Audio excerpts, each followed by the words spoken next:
Donald Trump wants the U.S. to regain control of the Panama Canal that Washington, D.C. ceded to its Central American ally 25 years ago.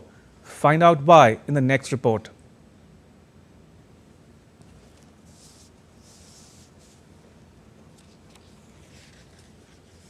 After threatening China, Canada and Mexico with tariffs, Donald Trump wants the US to take back control of the Panama Canal.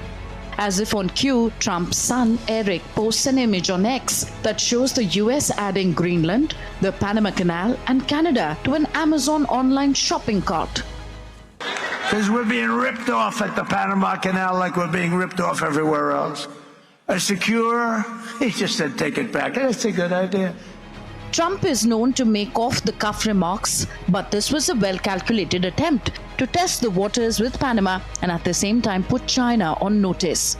The Panama Canal is an 82-kilometer-long waterway in the Central American country of Panama, linking the Pacific and Atlantic Oceans. The US built the canal in 1914 and administered the territory surrounding the waterway for decades. In 1977, the US agreed to return the canal to Panama, but it handed over full control of the canal only on December 31, 1999. The canal has since been administered by the Panamanian government's Panama Canal Authority. The fee it charges from ships and shipping companies is a key source of income for the country.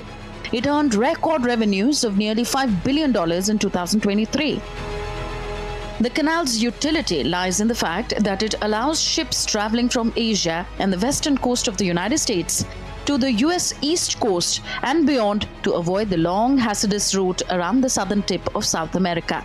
The canal saves ships thousands of kilometers and weeks of travel around the stormy, icy southern tip of South America. The journey for ships traveling from Los Angeles to New York is 13,000 kilometers and 22 days shorter via the canal compared to traveling through the Strait of Magellan off Tierra del Fuego, an archipelago that embraces southern Chile and Argentina. Nearly 15,000 ships travel through the Panama Canal each year. They include cargo ships and military vessels. The main users of the canal are the US, China, Japan, and South Korea. In fact, China is the second largest user of the Panama Canal after the United States. This is where geopolitics and big power rivalry come in. The Panama Canal is crucial for US trade. 75% of the cargo passing through the waterway in 2023 was either bound for or originated from the US. But it is equally important for another reason. In the event of a military conflict with China, the US would need to use the canal to move its ships and other assets to the Indo-Pacific. But growing Chinese influence over governments and economies in Latin America could pose a problem for the United States. China has major economic investments in Panama. In 2017, Panama cut its ties with Taiwan and instead established diplomatic relations with China. What will Panama do if China goes to war with the US?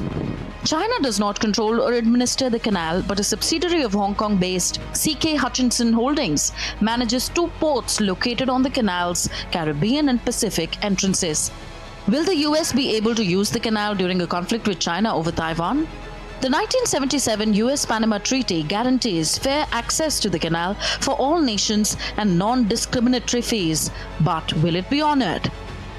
Which probably explains why Trump says in his Truth Social post that the US has a vested interest in the secure, efficient and reliable operation of the canal. Trump goes on to say that the US would and will never let the Panama Canal fall into the wrong hands. He says the US did not give the canal for the benefit of others, but merely as a token of cooperation between the US and Panama, and that the canal was solely for Panama to manage, not China or anyone else. Trump's other complaints are that the US Navy and Commerce have been treated unfairly, the fees being charged by Panama are ridiculous, and this so-called rip-off needs to stop. Incidentally, Trump's threat coincided with the 35th anniversary of the US invasion of Panama. 20th December is National Mourning Day in Panama. It's a public holiday that commemorates the Panamanians who died during the 1989 US invasion of Panama.